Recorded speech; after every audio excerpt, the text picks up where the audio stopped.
Hello, and welcome back to another episode of Laying It Out. I'm your host, Scotti Dempsey. And I'm Chelsea Pockets.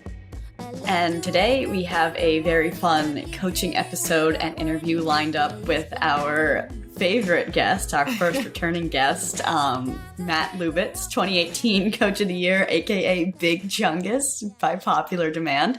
But before all of that, we wanted to give you guys a quick update on our lives and all the fun stuff that you missed since we took a quick break last week. Yeah, little hiatus because, life's a little hard sometimes and you need to take a break. Also, we like to think of it as like the season 1 of our first podcast venture. We've gone through some ups and downs. We've learned how to interview a little bit better. We've planned out some excellent episodes for the coming future. Excited for that. But while we were on our hiatus, Scotti, you started playing Fall League again, which is cool. Did. Not only does peer pressure work in this case, where Pockets put up the bat signal and got me to play some Frisbee, sign up for Fall League. I played my first game last weekend, so I'm officially back on the field, cleated up, ready to go, kind of. Scotty's going to talk about her Fall League adventures later on. Yes. As for my update, I'm going to regionals, baby. Woo! Pew, pew, pew. But yes, I'm going to regionals. One of my teammates pointed out, so I'm in the Founders section, which is PA and New Jersey. I play in the mixed division for Peep Show. If you're USAU and listening in for some reason, I play for PS. Because you banned our name. But one of my teammates pointed out we only lost to Amp and Loco on the weekend. That's pretty big. Which, we only lost to them because we didn't make it to the first place bracket as well. We probably would have lost against other teams if we made it there. But also fucking only lost to Amp and Loco. That's a pretty good record. Yeah, I'll take it. Yeah. Shout out to the guy on Crucible. I think your name was Connor. Lubes just told it. 22. A guy on Crucible came up, was like, yo, what's up? I listen to your podcast. And it's always a lot of fun to actually, know that we have listeners out there. Because Scotti and I see the numbers, but, it's hard to put that number to, a quantity of people. So it's lovely seeing the fans. And also, we can put out better content if you guys tell us what you like, what you don't like, what you'd like to hear, because we're always looking for ideas. Yes. This guy just told me that he listens to us on Mondays, so a week later. But all good. We got a listener. And then just also because I'm really fucking excited for regionals, and this is a team that I've played on since 2018, and I love them so much. Personal highlights: we scored 5 points on Amp. Kinda good, not bad. Not bad. I had 1 drop the entire weekend. Claps for me. I think I deserve it.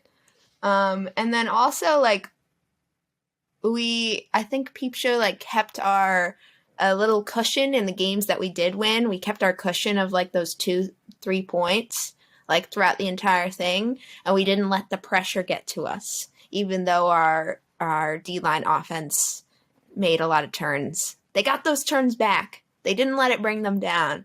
And then eventually they scored the point, even though it turned 4 times in a point, and it kind of looked more like a D3 college tournament at points than sectionals. But that's okay. It's okay. We take those. Because you know what? At least we're playing Frisbee, right? Yes. But yeah, I'm very excited for regionals this coming weekend. I'm not even worried about how our team's going to do. I'm just excited that we made it, and we're going to have a really great weekend down in Delaware. We got hotels 40 minutes from the fields. Oh. But they're 10 minutes from the beach.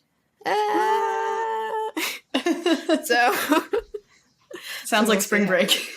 Yeah, spring break, but with I'm in the old person room, which people keep pointing out. I'm with the 30 and 40-year-olds because I go to bed at 8 p.m. after tournament day. You're a grandma. So, yeah. But I'm excited. It's going to be a great time. To anyone that has ever had that feeling of making regionals for the very first time with your team, I've been living off that high for the past week. So very exciting. But kind of segue into that, Lubes, current Peep Show player, our former Lehigh coach. We sit down with him to kind of talk about his experience coaching college ultimate. I know someone requested it. They sent us an email. So at least one person wants this episode out there. Heck yeah. But yeah, we just sit down with him, talk about coaching, because I am coaching college ultimate now for the first time, and it's nice to just hear some advice and his perspective on it.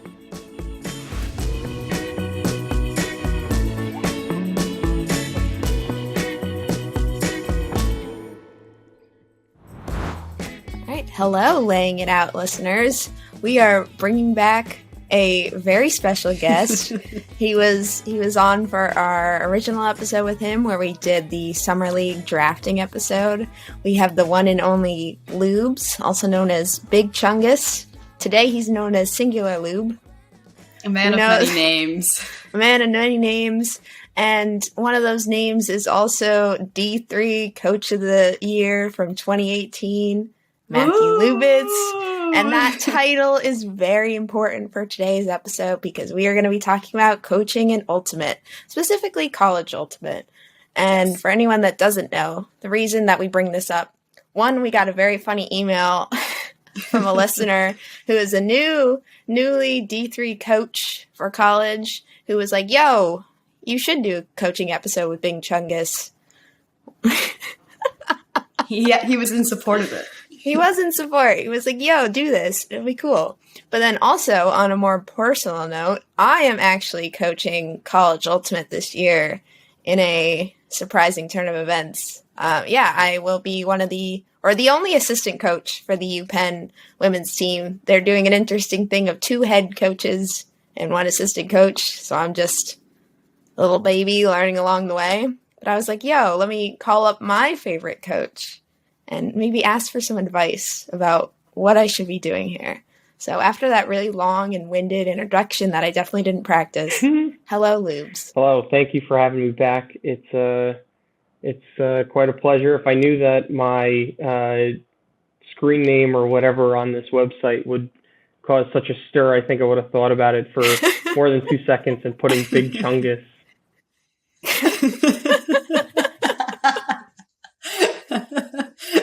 On an Ulti-World podcast. Yeah.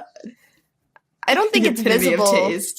I don't think it's visible to the listeners. I just said it out loud because I am a big fan of the Big Chungus meme. And also we just put it in the description and everyone just took it and ran with it and it was really funny. Yeah, well, otherwise you wouldn't get emails with the all caps subject, I support Big Chungus. So, thank you for your support. Always a wild one. All right, jokes aside, let's get into the actual interview. I think just a basic one that I was kind of wondering. So you started coaching us in actually the spring semester of 2018, so you joined a little late. So what kind of made you decide to start coaching the Lehigh team and specifically the women's team versus our men's team? Yeah, so I had attended Lehigh for a year when I was in graduate school and played on the team, so I knew some of the people. I moved back home when I was looking for work, and I actually found work and moved back to Bethlehem, which is where Lehigh is. And a member of the girls team or G team reached out and said, hey, you should definitely come by and help coach. And didn't really think too much about it at first. And after, I think getting text every day, hey, come coach for a little bit, I decided, yeah, let me go by, let me see, what's going on, see what they need. I thought it was a cool opportunity to kind of do something, stay connected, stay involved when I was starting out in my career. It's kind of a weird time when you start working, especially I had moved back. Don't I know it? Yeah, I had moved back to a place where I lived, but it's such a different relationship with people who were my teammates are now still at the school, and I'm just a guy who lives in the town now. So looking for a way to kind of connect and stay connected. And so thought it was a cool opportunity. Nice. Yeah, absolutely. And it totally paid off, both in terms of Lehigh's success at nationals that year and your coaching claim to fame. Yeah, I don't think it's led to too much fame, but it is. It was, kind of jumping on in that spring semester that just happened to be. I moved back in like January, so I jumped on for practices starting in January. And I thought it's actually kind of a weird time to jump into a team because you spend the whole fall working, certain things and with certain people, and then all of a sudden, like, you have a new voice in the huddle. I'm trying to jump in and learn like what it is that the team is doing, and then also trying to give my input to try to clarify things, clean things up. It ended up working out. I think the spring semester had its ups and downs, but we earned a bid. We qualified. We went to nationals, and we did pretty damn well. So I guess it all worked out. Tied for third, baby. Hell yeah. You and Scotti joined the team at the same time. That's right. We did. Well, we were both new. So that leads to a question that I had, and also a friend of mine just started coaching. I don't know if it's D1 or D3 in the city. So I asked him to send over some questions as well. And this one Pockets had. So since you had just graduated from Lehigh, how did you handle then the transition of being so close in age to the players that you were coming back and now leading the meetings with? Yeah, that's a good question. And it's not easy and remains to not be so easy. Now, at least there's nobody on the team who I went to school with. So there's a little bit of that separation. But it is definitely weird being someone who like is coming to practices and playing and competing and like, socializing and doing that sort of stuff. And then now I'm showing up as not an outsider, but as, no longer being a student and trying to jump in. And it's like, there were people who I was, I think, just like two years above were like the seniors. And so it was definitely a tough transition where, it was a really hard balance between like the joking around and the socializing and the, trying to be part of the gang. And then also like finding my voice as someone who is like, like not on the team, but like not above it, but you know what I'm saying? Like where I have a voice of authority, where I'm trying to like, okay, look, now it's time we have to like focus on X, Y, and Z.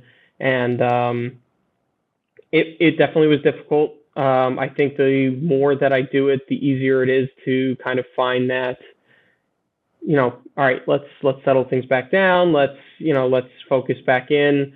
It helped that I was not on the team that I was coaching, right? So I think it would have been really hard to jump in and coach the guys team when I had just played on that team. And then they would just be like, shut the hell up, man. Like, nobody wants to hear what you think. We just watched you turn it over 10,000 times last year. So we don't want to, what do you got to say? So it helped that I actually didn't play with specifically like on the team with anyone that I was trying to coach. But I would say that looking back, it would have been better to take a little bit of time in between. I think that it helps remove yourself from a situation like that to just gain a little bit more perspective. If you're jumping over to a different team with people that you don't really know, I think that's a different sort of transition, and the age has less of a factor. I think it was really the, being at social situations with people and there's, you're just in a similar stage of your life. So I think that part was hard. Yeah. Yeah. I mean, even like we all played club together. So, and now we're all friends and hang out, but we're also all 20 something. So. Yeah. The extra years, like it doesn't seem like much, but it is. It really is. It really, like, just removing yourself from that situation, having a more stable kind of outside world allows you to kind of go back in and say, okay, look, like let me do my thing, and have, I can have fun doing it, but let me figure out my own way of going about this instead of just jumping in and like you kind of revert. It was, for me, it was easy to revert back to like, hey, I'm part of the gang, like let's mess around, let's whatever, like when instead of taking that like coach kind of perspective. Yeah, I can relate to that a little bit with the UPenn situation. I obviously didn't go to school there, but I've had 2 instances now where returning players thought I was a freshman, and they were like, oh, you're not necessarily a freshman, just like a new player, like, oh, are you looking for someone to throw with? And I had to be like, hey, I'm 24, I'm coaching you right now. But yeah, it helps a little bit that I didn't go to the school, but there's still that bit of awkwardness where I'm only a few years older than some of these players, and it's hard to gain that confidence and kind of be like, hey, I do know what I'm talking about, and I can coach this team. It helps that like I have 2 older coaches above me that I can like look to, but it's still like getting that rhythm of things, feeling comfortable like speaking in front of a group. It also doesn't help that they're D1. Like Thursday, we had, I think, 40 people at practice, and they're like, oh, this is low numbers. I'm like, oh, God, I haven't memorized anyone's names yet. It's so many people. That's so many people. Well, UPenn splits to A and B, though, right? So is that happening soon? Not in the fall. Okay. They're kind of like, well, rosters are due very soon for the fall series, but they're doing their attendance. They're going to see how many people can actually come to sectionals and regionals. And right now we're on the cusp of if we're going to do X, Y, or just one team. Because I think culturally they want to like just build a team after having those 2 years off of from COVID and stuff. And they just want to get people comfortable. They don't want to immediately go split into A, B. Which is, I don't know, this actually might segue into a question I had for you. I know you always, or I guess just like explain your opinion on having the captains kind of make more of the cultural and team decisions, and then you as a coach just kind of coming in as that knowledge source and helping lead them, but not necessarily make the decisions for them. Yeah. So pretty early on, I think I figured out that I wanted to be, I wanted the team to not be mine or feel like it was mine. And I think like a lot of coaches who, especially people who stay in the same place and they coach the same team for a number of years, that can foster a sense of like, oh, this is my team. I'm the coach. I'm the person who's here for 5 years. Nobody else is here for 5 years. Like I've gone through an entire class of people. I go through, you go through generations of players. You kind of end up feeling like the team is yours and you can pass things down and it takes your identity. And I've always wanted the team to be the players and students. And I realized that early on. I want to contribute in any way I can to creating that positive environment and that a fun and welcoming culture. But I don't want to just be like the head coach in a way where I'm taking authority away from the captains in certain situations, or they're always turning to me to decide things, or because you have a whole life at college that is completely off the field. You have a whole life with your teammates that does not involve actually being at practice or at tournaments, and I think that's almost as important to the culture of a team than the actually being there. So I've always tried to distance myself and say, look, I'll help, I'll give you ideas. We should do X, Y, and Z. We should be welcoming in these ways, but I'm not going to. It's not my team. It's your team. It's the students' team. It's the players' team. That's been my philosophy almost since the very beginning. Yeah, that's something I always appreciated about your coaching style. And the other thing, you always made us vote for you to come back.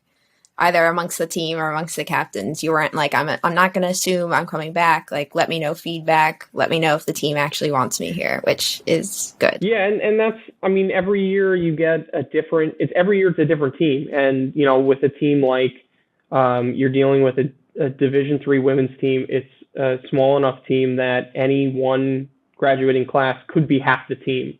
And so if the team decided, like the captains were like, look, we kind of want this to be a little bit more casual this year, or rebuilding, or you know, whatever. Like, I'm happy to let them decide how the team should be run, because ultimately I am going to leave. I'm going to not be the coach, and so if the team can't survive, or the team, you know, is if I've created a situation that becomes super reliant on me, then I have failed, because the team needs to continue. You know, it existed before me.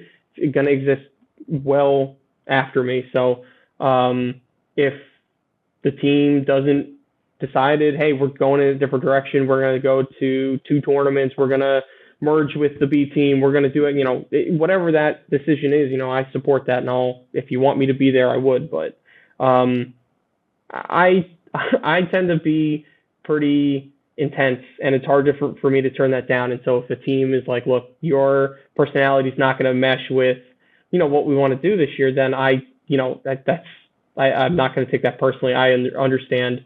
And there's, you know, definitely times that, you know, it probably would have been better if I had just like taken a back seat, or like not been so involved in a certain whatever it is, because it's hard for me to, I'm so passionate, and it's hard for me to turn that down in when needed. So yeah, absolutely. You're intense, but you're fun.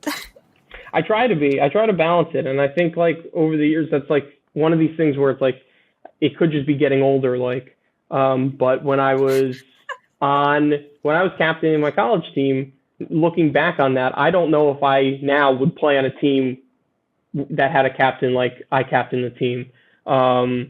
So I'm always trying to like kind of chill a little bit in a lot of the ways that I feel like are important, and create that like experience that people like want to come back and want to be a part of, and while also doing the things that make, like, there's the bonding aspects that are like the off the field and the fun stuff and all that, but there's also bonding aspects, and like, damn, we just ran like 10 suicides after practice, and like now I'm high-fiving my teammates, and like, or like we just had a really hard practice, or we were just held to like a really high standard, and we've been working all year for something, and, you know, now we're traveling for a tournament, and like there's all these other bonding parts of Frisbee that I want to like bring but not overwhelm people with, but, you know, I think are essential parts. And that's like the balance of like, I probably tip too far in that like drill sergeant-y type of personality, and now it's like, I mean, this year it's been really hard, but this year I just kind of show up and I'm like, what are we doing today? You know, so. I didn't think you were drill sergeant-y. You're just loud. But maybe that's also like, you and I had a different relationship than other people that were younger than me on the team, because we were friends, and then also coach and captain.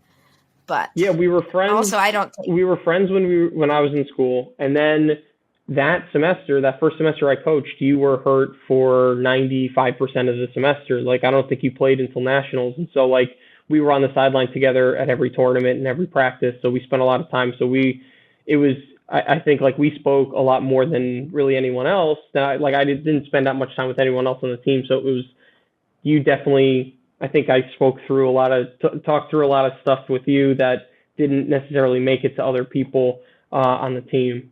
But I always try to, like, every time I like meet new people, I'm always like, I'm not yelling at you, I'm yelling to you.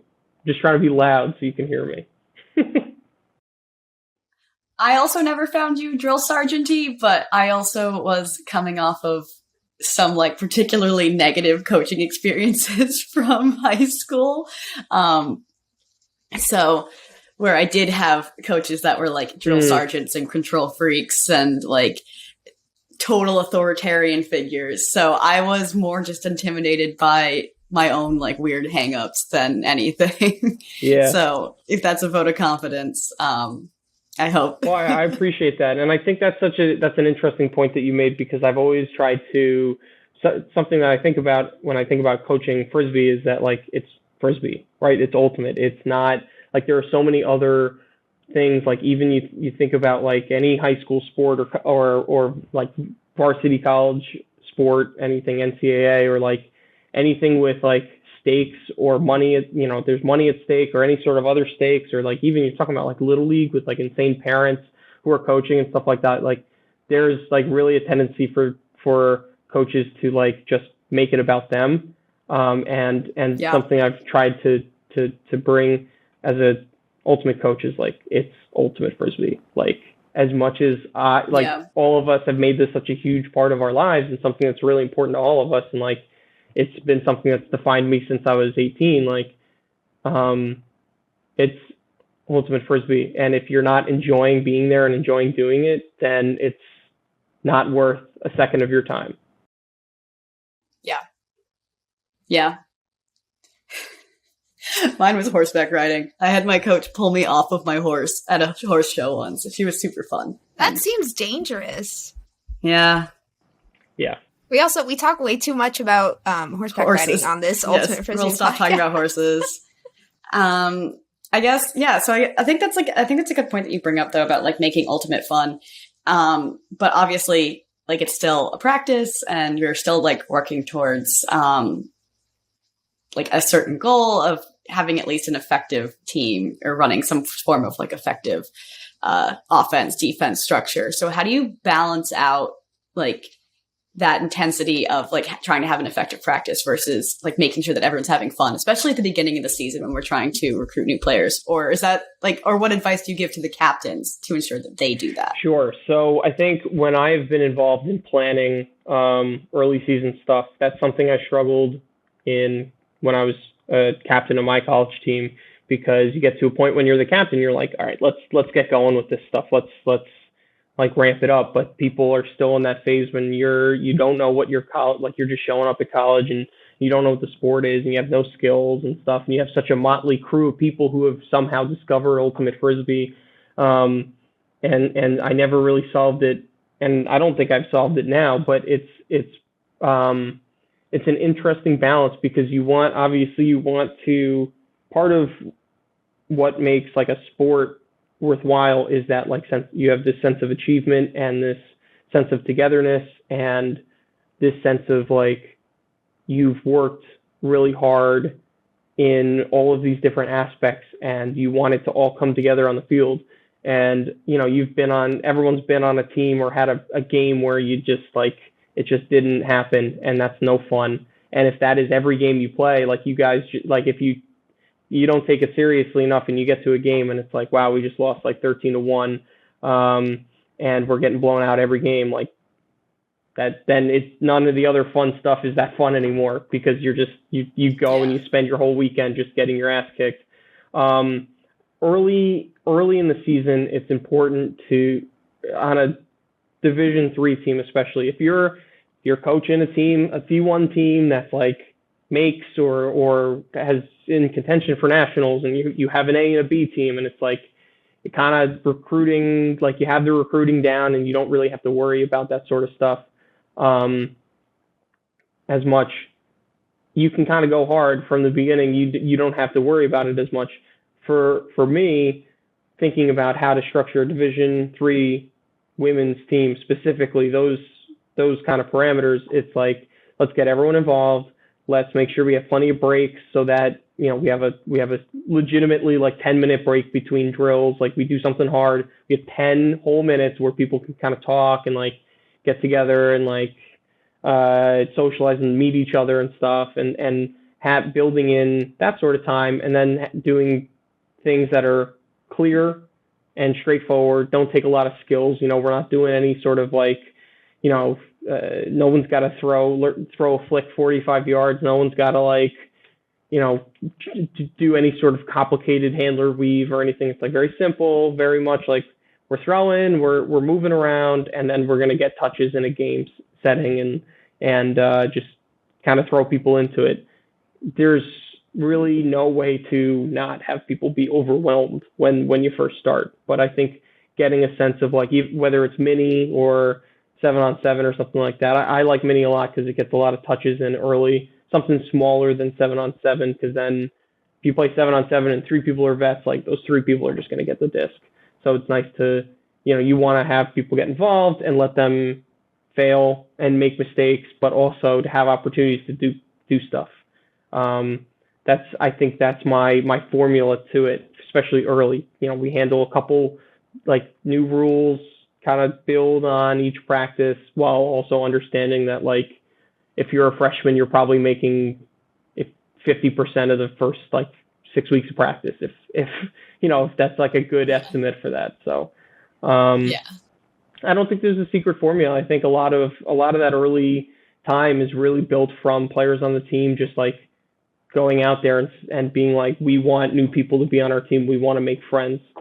When I was in college, like I remember very vividly going into my senior year being like, there are people that I have not met yet who will be very good friends of mine in like a few months. And that was such an exciting feeling. And I want like everyone on the team to like kind of have that feeling. Like some of the best friends in my life are going to be people that show up to this like rinky dink fucking practice, like, and can't do anything for 2 months. And then all of a sudden it like, they kind of just, they love being there. And then they, when you post, hey, you want to go throw, then they come throw. And like, it just kind of all comes together for them. Like, I think that's a really exciting time now that I'm on the other end of it and I don't have to actually like try to throw to a freshman who like can't run or whatever. So. Yeah.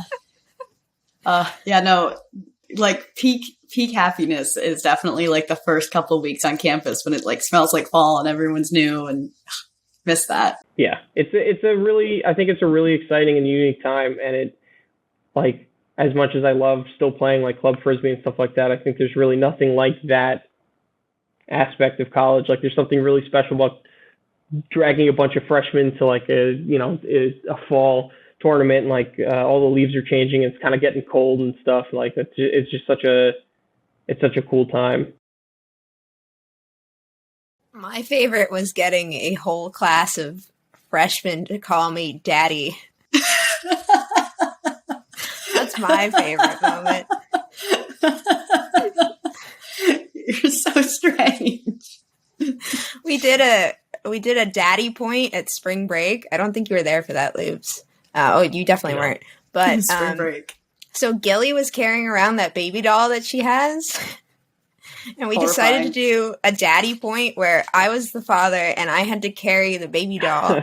And then the other 6 people on the field were all freshmen. And then whoever caught the winning goal, which I think was Kiwi, which works out because now she's head captain, was then crowned daddy of the next year. I love that. These are the friendships you could be making to all you college captains out there with your incoming classes.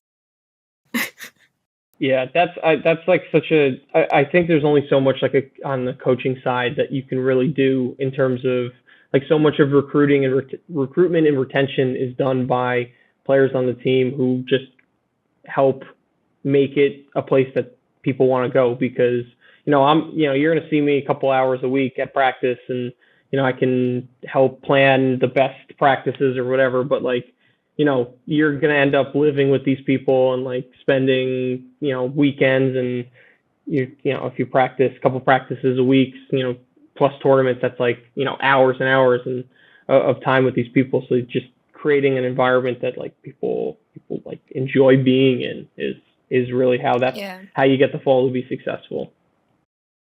I think the most important advice to coaches is to just let captains like do their cultural things at practice. So I know like UPenn, they do some like rookie cone race at the end of the first few practices. And like it's each mini team, because we've been playing a lot of mini and there's like 10 teams of different girls because we have so many people there. They'll each pick a rookie and cheer them on for the cone race. And it just kind of like creates this little like, oh, this little group of people was cheering me on at practice today. That's and originally cute. Like one of the other coaches was like, oh, I don't know how I feel about this, like on the sideline. I'm like, it's just their fun cultural thing. It takes up 10 minutes at the very end. It's cheering people on. It's giving the rookies something to do. I think helps you get to know their names too. Yeah, if you're forced to like cheer on this one person all the way down the field, like you'll know that person's going to feel great coming to practice next time. So I think like keeping those cultural elements in your practice plan is very important. Yeah, there's a couple of traditions that Lehigh has specifically that are, we don't have to get into, but are actually like genius things that people talk about for such a long time before and after. And I've always kind of been an outsider with it, being like a grad student as opposed to a freshman, going through that. But I now like looking at it, it's such a like, there's such a moment like when after these things happen, like there's such a turning point. It's like the people who stick around after that are like clearly like that's it, they're in. There's no like you really don't see a lot of people who are like, you know what, I just went through this thing, it was kind of cool, whatever, forget it. Like if people were like sort of on the fence, like it really pushes people in. And so those things are like that's all player driven. That's all captain and player driven.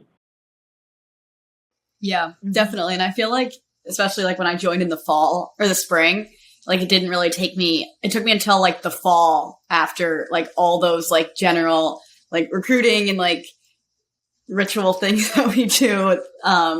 It's like, it took me until then to really feel like I was a part of the team. So definitely, yeah, keep your team culture alive, even if, I don't know, if it's a little bit hokey. Maybe question some things, but keep the general culture alive. I'm glad over my 4 years that we've questioned and cut out some things, but no, definitely keep aspects of it alive. All right, Lubes. So what are just as a general wrap-up question, what's your favorite part about coaching College Ultimate? And what's your least favorite part about coaching College Ultimate? Man, that is a good question. So I think my favorite part is truly getting to watch people over time when it finally clicks for them. And it's like you're not someone that is just showing up and running around and just like what is going on, but then you start to just like, you see them like they change their posture and they change they like show up to the field and like how they, watching them like get out of the car and walk to the field. A couple friends of mine have this thing. They've been around enough. They go like if they show up at a tryout or something like that, they watch people get out of their cars and they go, that player's good. They don't know what they're doing. That player's a stud. And like being able to see people show up to the field and like exude that like sort of like, you can tell like when it's like, I belong, I'm on this team, like I've carved out my spot, like I know what I'm doing. And it doesn't even have to be them becoming like, wow, that's the best player on the team, or like, wow, that player is like an all-region player. It's just like showing up and becoming just like, this is part of who I am now, and this is something that I have just, it is just something I enjoy, and part of your identity. And I think like there's, to use you as an example, Scotti, like I think to blow up your spot here, the first real conversation I had with you was at the first tournament that you went to in the spring, and you were just like on the sideline crying, and we were talking, and I cry a lot. You were just having joined in the spring, like you were just so overwhelmed, and it was really hard for you to find, like, because we were starting to pick up the pace in the spring. We were like, this is a team that can do really well and go really far. And you were like, wait, like, where does that leave me? Like, I don't understand what we're doing. Where do I go when I'm on the field? What is a cup? Like, where do I stand? And like, there was a point the next year where we're at a tournament in the spring, and you're just out there and you're like decked out in ultimate gear, and you're just like ripping throws, and you're there's like never a question of like, okay, is Scotti in the right place? Like, she's always running the right resets. She's just like got this like quiet confidence about her out there. And if you had asked me like that year before, do you see Scotti in a year like being like this, I would have been like, you know, it's going to take some time. Like, this is someone who has to like completely, like, I didn't know if you were going to make it, right? Like, I didn't know if you were going to stick with it because you joined at a bad time, and it was really hard. And there were like a lot of demands that year. I think that was a tough year for a lot of people. Despite like we had a lot of success on the field. But like, I just think like watching people grow into that over time, and like I had a lot of fun playing like on club this year with a bunch of people who I coached, and it was like really cool to see some of these people who were like, especially after such a hiatus of that time off for COVID, coming in and stepping in, and it was like, holy shit, like I've not seen them play like this before, and it is really exciting to see them like take that sort of next step. So that is absolutely like that sort of like just watching that maturation over time, like that's awesome. That's definitely my favorite part, like watching people just become more comfortable and have it become like part of who they are. I'm like so flattered that I was your example. Thank you. I don't know about least favorite. One of the least favorite things for me is like, I thought I was done going to tournaments in like early March, and like you show up and it's like Vineland, New Jersey. you leave and it's like Vineland. 40 degrees and it's raining, and then you go stand out there all day, and that sucks. Yeah. I thought I was done with that. I thought I was on to playing only summer tournaments, and now you go back to these crappy college tournaments. They're fun, but like, damn, I don't want to stand out there in 40-degree rain anymore.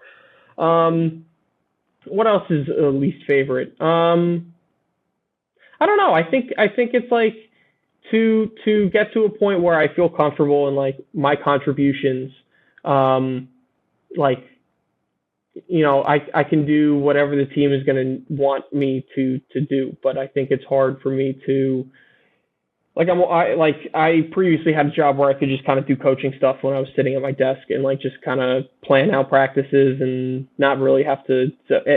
I was able to use a lot of my time that way, and I think that the time is like really to feel good. Like, you want to spend a lot of time doing it because you're impacting a lot of people. I think that's like, I don't know if that's like a negative, to be honest, but like it takes a lot of time to put all that stuff together.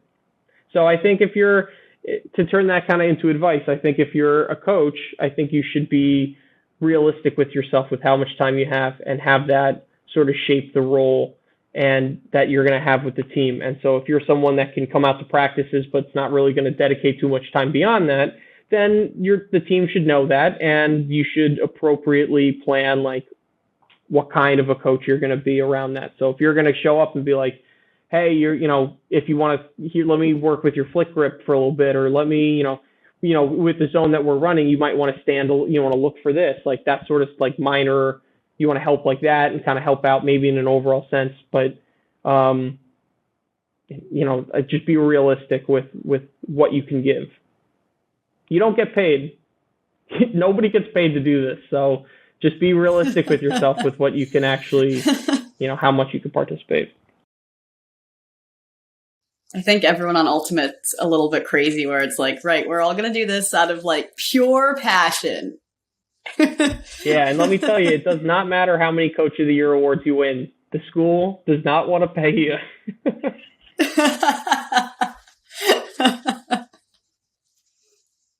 I mean, yeah, it's Ulti-World Coach of the Year. Now we might almost get a say in that. Yikes. Pockets and I have too much power. Yeah, I think it's a player voting thing. Right? I wouldn't know. Well, I'm not involved in voted for leadership, man. yeah, you better vote for me.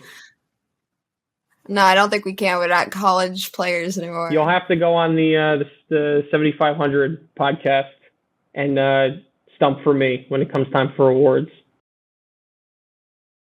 Word. Yeah, I'll do that. Just contact them. I don't think they've had an episode in a hot sec because, college hasn't been a thing. But, yeah. So hopefully soon. Hopefully soon. Yeah, Pockets, you picked a weird year to start coaching. Yeah. I was just kind of approached at PATA because PATA Summer League is like this little happy potluck kind of event. And I guess my team, I was doing the Yule League, which is like very beginner, and I was captaining them. And I guess my team was like, she's nice and good at telling us what to do. And then there was this guy who's coached Yale and UCLA, and he was like looking for an assistant coach for UPenn. And they connected us. Nice. I couldn't think of a word there for a second. Networking. I almost said hooked up, but that's what like 50-year-olds say, and incorrectly. Do we still have time? Can I ask you a question about coaching? Yeah. What do you think your strengths are? Like, what do you think you're going to bring as a coach? My strengths, probably more the personalization of the coaching approach. So just kind of like, I feel like it's how I captained. I like getting to know people, doing one-on-one stuff more and making them feel comfortable rather than giving some big explanation about a drill, really getting into the nitty-gritty of like what we should be doing and blah, blah, blah, and why. But more like going up to an individual person, maybe they're having a little bit of struggle with their flick or with how to do this one cut, and kind of just bringing up like, hey, here's a few adjustments, getting to know them well, making them feel like this is a welcoming and safe environment that they'll learn from. Because so many people come into the Ultimate Frisbee not knowing a thing about it, and that can be a big negative to some people, maybe make them not want to do the sport. They feel like they're not progressing. But just kind of giving like little notes, nothing too overwhelming. Just like, hey, you're improving, even if it doesn't look like it to you, but you're improving. I also have an answer for Pockets. I think that your biggest thing that you'll bring to coaching is the fact that you have an infinite amount of patience, which is so important when teaching people new things. And it's like, that's like, you guys giggled, but like, I think that like, it's not only been like teaching me Ultimate or teaching, that massive class of freshmen that we got when you were a senior. Like, it's every time I've like vented to you after like every single like breakup or like weird dramatic thing I've got going in my life. Like, you're really good at listening, you're really patient, and like you make someone feel heard. And I think that's important as a coach as well. Thank you. Yeah, you're good at experience. You're good at communication. I think that's like, if there's one thing that you could be good at to be a good coach, it's communication. I think you're a good communicator. I also think you're a huge weirdo, and that's going to help for sure. I think that's like, Ultimate's like so much about like this unique like sort of experience and unique personalities, and like, when they show up and they see like, who's this goofy weirdo at practice. Like, I think that's like dancing. Why is this person dancing? Like, what are they doing? Like, I think that's like Rasputin metal remix. I'm experiencing the patience thing with my brother right now, who is learning to play Ultimate for the very first time. He's done like 2 half games because we keep getting lightning delays, but he like refuses to throw a flick with me. Like when we're warming up, I'm like, just do it. Like, no one's watching. I have to like make him face away from everyone else. We're all the way in the end zone warming up. I'm like, just do a flick. And he'll throw like 3. And it's just like, you can do it. Don't worry. He just he feels so embarrassed because like he's a baseball guy. He picked up baseball basically immediately from 3 years old, and now is trying a new sport for like the first time, and it's tough for him, but he's doing it. I feel that. He's gotten like a D every game that he's played also. Good for him. Yeah, he plays hard. I played one of those half games with the two of you, and he's like, I feel like he doesn't shy away, like at least when it comes to playing hard, and that's like half the battle. That's like, okay, the thing that maybe my new least favorite thing about coaching is like that first initial period when nobody knows what they're doing and nobody tries. I think that's so annoying. It's like, something I always try to tell people is like, it's okay to not know what you're doing, but don't know what you're doing as hard as you can.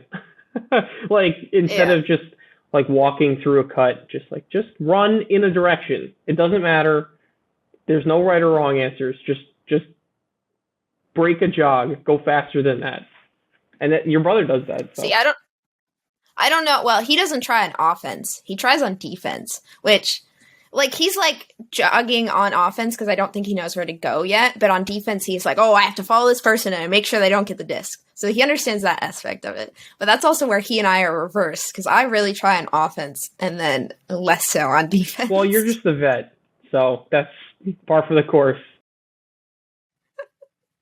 Yes. I'm too old now for playing. But the poor kid, he like got a D in the first game and he like hit it out of bounds. So it's turn for our team. So he picks it up and he's going to bring it to someone. And they're like, no, you got to throw that now. And he just turned it immediately. So he's learning, but he enjoys it. So that's good. Well, that's all the questions and time that we have for this interview today, now that Pockets has gotten off on an effective Fall League tangent. Sorry. We will be talking about Fall League because I played my first game back this past weekend, which is very exciting. I'm very out of shape, but it's all good. And thanks so much for sitting down with us and being our first returning guest on the podcast, Luke. Yes. I love being here. Can't wait for the next one. Heck yeah. Maybe like every 10 or so. I'll just keep having you come back with hot takes. That's right. I got some hot takes if you need them.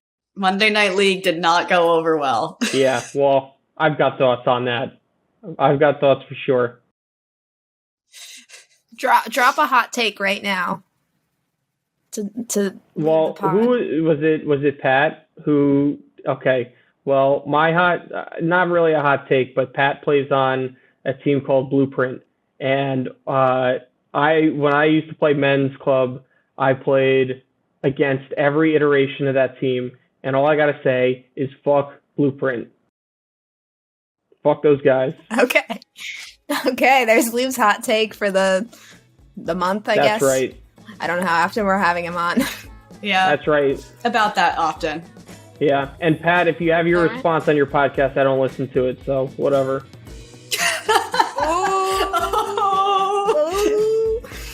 Shots fired. Anyway, thanks for joining us. Anytime.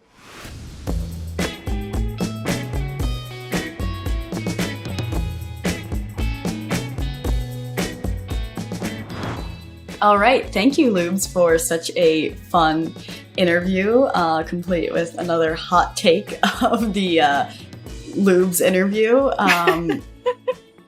It was fun to talk about coaching, reminisce about college a little bit. Yeah. But yeah, and preview, Fall League and ultimate after college. We're talking about the real important stuff. And that's fucking Fall League. I love Fall League. I love Fall League so much. Mostly because I've only played Fall League twice. So, the first experience of it, I was the weird, fifth year college student that was just kind of like taking a few college classes or whatever. So I would go to practice, like normal 3-day a week practice. But then on Wednesdays, I would go from practice to Fall League. So I'd have like a day where I just played 6 hours of Ultimate. And that was like the best experience of my entire life. Yeah, I came with you once, but that was to drive you home after, so we could go to the bar. Yes, so I could have some Four Loko on the sideline, because that's my go-go juice. You're a crazy person. I remember, oh my God, because I had it in my Yeti water bottle. One, don't put alcohol in a Yeti water bottle because it smells forever. But then two, like Four Locos Fizzy, and it was like a well-sealed water bottle. So I opened it, and it made like the hissing noise, and then someone like down the field was like, "What's that smell?" And then one of the other guys like ran up to me, is like, "What you drinking over there?" No one else was drinking. It was me. I was the only one. Oh, that was a special time in our lives for sure. Yeah. But yes, then we went to a bar after, and I had like a blue moon with everyone. But that seems to be my classic situation when it comes to club teams. Because yes, we were just realizing that we haven't talked. Me, Pockets, and our listener, love to pretend that you're also here with us. Third person in the room. Since in a while. So I actually went to my first Ultimate tournament back. I did not play, but I went and I watched the team that they say I'm on the team, so I'll take it. Unlimited Swipes is like my team of affiliation. Love them, big fan. We have fun together. I think they like me because I like to drink with them. They like to drink with me. I guess what more do you want, really? And also, I mean, they're fun to play Frisbee with, but I got hurt at the second tryout, so. Anyway, it happens to the best of us. So I went to watch them at the incident. It was really fun. They did pretty well. I think, not to like put down Peep Show's achievements or anything. I think Metro East might be more competitive than Ohio Valley, but also Maybe. Peep Show has a lot more experienced players. It's not Ohio Valley. Ohio Valley's college. We are Founders Sectionals, Mid-Atlantic Regionals. Okay. Well, next episode, Scotti doesn't know a map. Scotti doesn't know geography. So that was really fun. I was like so amped to get up Sunday morning at like 7 a.m. to take the subway an hour to go stand in a field after I had spent all day the first day standing in a field. So yeah, once again, forgot how much I love Frisbee, and then was successfully peer pressured into joining Fall League. Like I knew I was going to do it, but I did it. I'm on mud now. So woo. Not only, did I play my first ever Fall League game last weekend, I also met our boss, Charlie, who does not listen to this podcast, but he was willing to take a selfie with me. And, we chit-chatted about multi-world things and, Shooting the shit around the water cooler? Yeah, business connections. The water cooler being, like, my water bottle that smells like the kombucha I put in it, 2 weeks ago still. Ugh. Disgusting. So, yeah, that was really fun. And Mud was fun. I was like, wow, I haven't played, non-competitive Frisbee ever. Ever, because college Ultimate was so intense, and then I only ever really played club, Summer League, kind of, but that was during the club season, so it was still, competitive. So yeah, it was nice to get out there and realize how brutally out of shape I am, especially since half of Fall League is Swipes players, so there or other Grand Army players, people that also are in club shape. So I got my ass kicked a little bit, but I think I did okay, it's I knew what to do. But my legs were you haven't run in a really long time. Just because you walk to Trader Joe's and back multiple times a week doesn't mean you're in shape or have any muscle mass.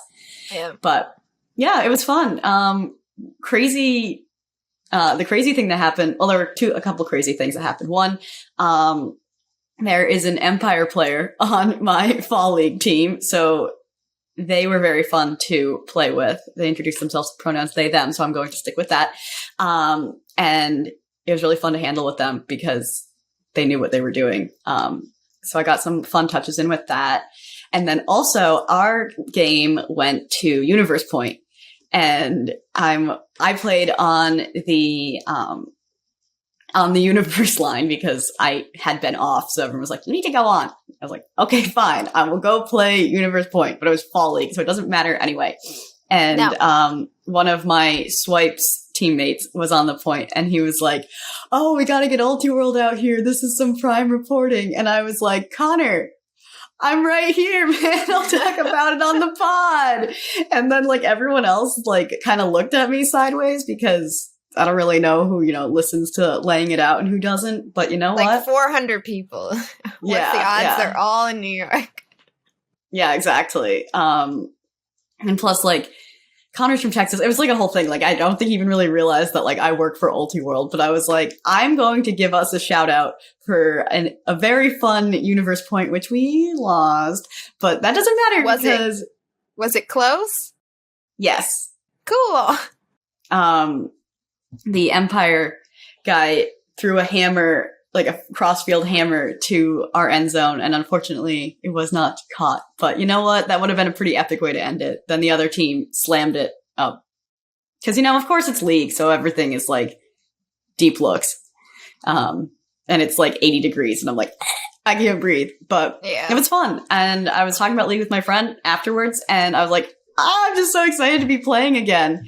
So, yeah, feels good. Good I'm glad stuff. you had a good time, and I'm glad you were peer pressured into it. Listen, kids, peer pressure works. Use it to your advantage. That's my advice. But no, I'm glad you enjoyed it. Glad you're actually playing Ultimate, and I'm not the only one on this Ultimate themed podcast that's playing Ultimate anymore. I was definitely nervous to play in front of Charlie because I was like, if I'm really bad, he's going to be like, why did I hire this girl? Charlie doesn't play club. Charlie just plays league. Because Charlie's too busy reporting. So I was going to say like, we have an Ultimate Frisbee podcast, but half of us doesn't play. But like on sports podcasts, you have like MLB podcasts where there's non-MLB players talking about baseball. Yeah. I don't know why I chose MLB. I don't watch MLB, but like it doesn't matter as long as you like the sport. I don't know.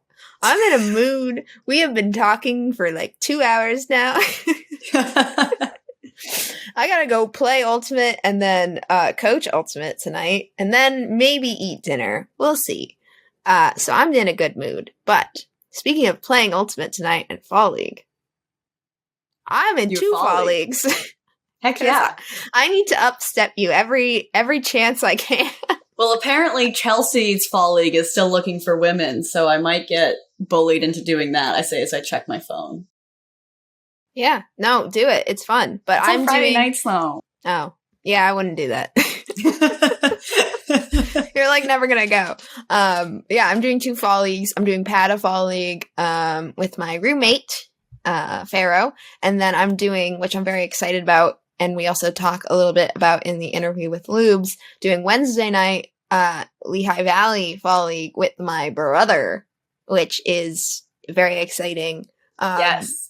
I struck up a deal with him where he doesn't have a car, and I am weirdly okay with driving long distances. So every Wednesday night I drive up to Lehigh from my little abode, which is like an hour drive. He can use the car if he needs to like get groceries or go to a doctor's appointment or whatever he's going to need a car for. And then we go play League together. And he's actually really enjoyed it. We've only been able to play 2 games so far, but like he's picking it up. After the first game, he was like talking strategy to me. He's like, so I don't want to cut after the other person's made their cut. I want to cut assuming they're going to catch that disc and they're going to throw it to me. I'm like, yeah, perfect. Great. You've captured the basic concept of cutting. He just can't throw a flick is really the main thing. And he needs to work on running faster. But I think he's really into it and really liking it, which is great because every big sibling wants to pass on the hobbies and interests and whatever to their younger sibling. So it's nice to see that he likes what I have invested so much of my time into. I feel like he'll be good. Yeah. Lubes was saying that he was good. He is athletic. We are both like the same body type of long, skinny runner body. So, and we have the same exact face. He, at the huddle, like to introduce everyone, like people were doing their names and just like, I'm a handler, I'm a cutter. He's like, I'm so-and-so. I'm Pockets' brother. And just like pointed next to me. And everyone starts laughing. It's like, yeah, obviously we're related. We have the same exact face. But that is funny. Instead of handler or cutter, I'm Pockets' brother. And he also does that thing that like all young men do when they're in a new environment, and he drops his voice like this. I'm Pockets' brother. Because he needs to assert his male dominance onto a space, but that's besides the point. But yes. Frisbee is fun. And Frisbee's we're back at it. Woo! Frolics back, baby. I know. Like, honestly, I was saying, like, thank God for this podcast, because I don't know if I would have been playing Ultimate immediately upon my arrival to the city, because I tried out for swipes the first week I lived in New York. Why did I do that? Wow. Why did I do that? It was the second week. No, yeah, you left like Friday, and I went to a Frisbee tryout the next day. Holy shit. After we did that whole week of walking, too. Yeah. And then I was like, no wonder, like, I just burned out. Like, no wonder I couldn't play. But everyone likes me, and they were, like, happy to have me come to the tournament, and they are bringing me on their retreat, so. You will have a fun, welcoming environment for when you are back in shape and ready to play next year. Which is great. Exactly. And now it's officially the postseason, so it's brunch time. Brunch time? They do brunch together on weekends. Oh, I want brunch. Breakfast it's like bottomless, just so you know. Oh, yeah. Bottomless brunch. Apparently bottomless brunch doesn't exist in Pennsylvania. Yeah, because Pennsylvania has ridiculous liquor laws. This is like a sidetrack, but yeah, a group of friends and I, we tried to go out to bottomless brunch, and they're like, it doesn't exist in the state of Pennsylvania. I'm like, well, fuck you. Well, since you're an extension of me, I'm sure that you would be welcome at any swipes brunch, but you just have to be ready to like drink a lot. But I think that that's something that both of us are. I am prepared. We're prepared. So I'll give them a warning whenever you want to come by. I mean, I'm not one to outdrink anyone, but I will try and keep up. But yeah. No, that would be a lot of fun. Word. Okay. This is how we make plans for all our listeners. Through the podcast, yeah. Yes, exactly. This is like our only way of communication. Oh God. I mean, we do text each other like nonstop, but then also. Yes, but then also we don't make any plans. It's just nonsense. So. Yeah.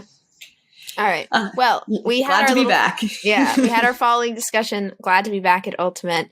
I think in our subscribers only PS zone this afternoon. You could be listening to this at any time of day, like that Crucible guy who's listening to it on his Monday morning meeting. In the PS zone, we're going to be doing readings of our drunk Twitter drafts, which Scotti tweets a lot drunk. I do. It's really bad. You tweeted from the I deleted it, but I deleted it, and I did tweet from the Laying It Out Twitter while drunk, and that was not good. I think you tweeted at Moondog because I love them. You tweeted at Moondog Ultimate Pucker Up, which they followed us after I shouted them out in our most recent episode, so I was like, who am I kissing? You tweeted that days after they had followed us. That's something you do right when they follow us, so that they're ready to receive the kiss. Yes. Puckering up. Yeah, we'll read those later. Yeah, so as a sneak preview of what's going to happen in the PS zone, that. And, other than that, thanks for tuning in. Love you guys always. If you want to interact with us more, we're on Twitter at laying it out with underscores between the words, Instagram with periods between the words, and laying it out at ultiworld.com for email. Yeah, love you lots. Bye. Why'd you say love you lots? I don't know. Anyway, for now, I've been Scotti Dempsey. I've been Chelsea Pockets. And we'll catch you on the flip. They say I'm acting crazy, but I just wanna lie in the sun. Lindsay, insert some air horns in here. I don't know what editing power we have.